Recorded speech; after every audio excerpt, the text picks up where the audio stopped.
et dont la qualité n'est pas forcément à la portée de ses semblables. Un soda plus un sandwich pour un fou, invraisemblable. Le personnage se nomme Cyril Nguemamba.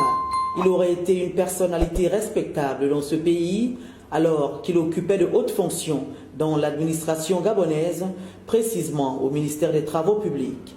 Mais comment cet homme à l'allure calme en est-il arrivé là? Un de ses proches, voyant la caméra se braquer sur lui, s'est confié à l'équipe de reporters de News Lives. C'est M. Nguemamba Cyril. Il était directeur de cabinet du ministre du TP. Et aujourd'hui, ça fait 5 ans. On ne sait pas les ennuis qu'il a eu avec ses collègues. Et étant dans sa maladie, il a aussi dit qu'il ne peut pas quitter de là comme ça. Donc, il dort là.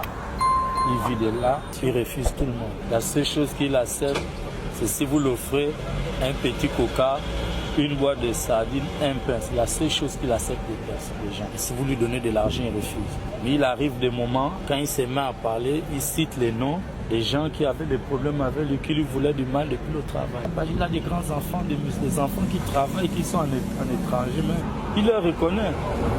Il leur reconnaît. Qu'ils viennent là, il leur refoule. Si le jeune homme a préféré garder l'anonymat, c'est bien parce qu'il veut non seulement se protéger, mais aussi préserver la quiétude de son oncle visiblement dépolarisé. La détresse de ce concitoyen est perceptible, certes, mais tout n'est pas perdu, à condition que des mesures spéciales soient prises pour lui et les autres victimes identiques.